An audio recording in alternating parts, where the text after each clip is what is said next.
Hola, muy buenas. Mi nombre es Alan Meneses, soy estudiante de Derecho de la Universidad Bicentenaria de Aragua. Este es un video para la materia de Derecho Penal número 2, en donde les voy a hablar sobre la pena, su fundamentación, sus fines y sus clases. La pena es la privación o restricción de bienes y derechos impuestas por un organismo jurisdiccional a un sujeto culpable como consecuencia de la comisión de una infracción penal.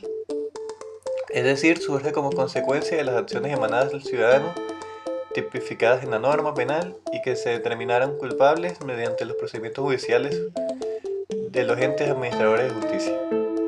Una pena es la condena, sanción o punición que un juez o un tribunal impone según lo estipulado por la legislación nacional a la persona que ha cometido un delito o una infracción.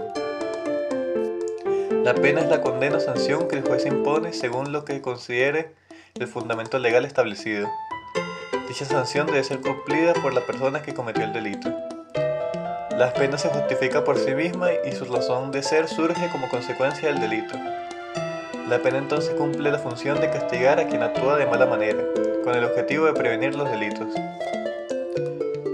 El fundamento de la pena se vincula a la necesidad de contar con un medio de represión confiable e imprescindible en orden al correcto mantenimiento de las condiciones que hacen posible la convivencia de las personas dentro de una comunidad, con el fin de mantener el orden social.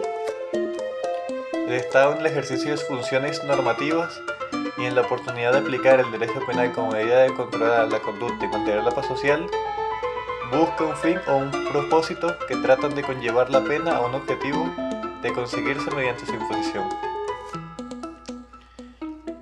Los fines de la pena puede ser la retribución de un daño. La retribución se considera como el intento de devolver las cosas al estado que tenían antes de la comisión del delito. Por ejemplo, el ser obligado a pagar una indemnización por haber realizado algún daño. Otro de los fines de la pena es la prevención del delito, ya que castigar la conducta delictiva ayuda a que éste no sea tan común. Es decir, es el intento de disuadir a otros y al mismo delincuente de la comisión de nuevos delitos.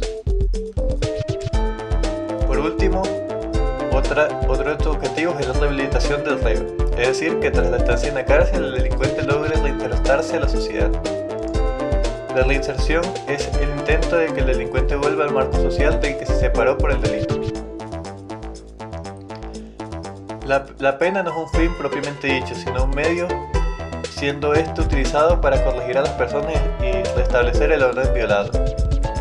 Es lógico pensar que los fines de la pena no pueden ser sino el bien, la conversión del reo y la restitución del orden jurídico violado. Existen diversas clases de penas. Están las que van dirigidas a la privación de libertad y otras que van dirigidas hacia el patrimonio, aunque son variadas las clasificaciones. Las penas que no afectan directamente a la libertad del sujeto, sino más bien a otros de naturaleza, a otros derechos de naturaleza primordial y de otro orden que se consideran penas no corporales.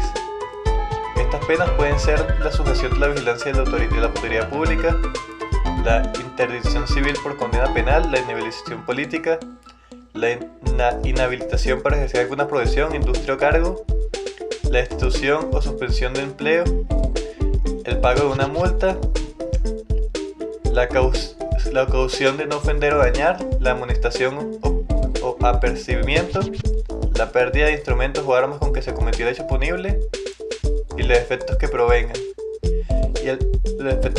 de él, y el pago de las costas procesales. Por otro lado, las penas patrimoniales están dirigidas hacia el patrimonio de la persona, hacia el patrimonio de la persona actuante como sujeto activo del hecho punible, es decir, que afectan el patrimonio del delincuente. Estas penas también las definen como multas o sanciones.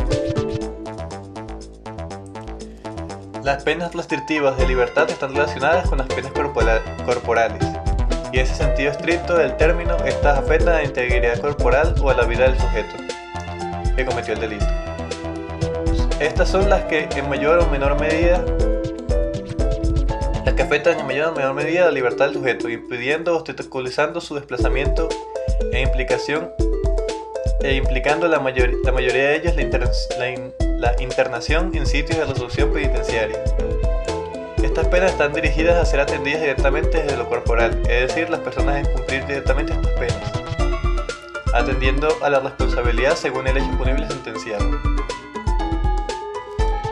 En algunas legislaciones, aparte del presidio, están contempladas el castigo físico.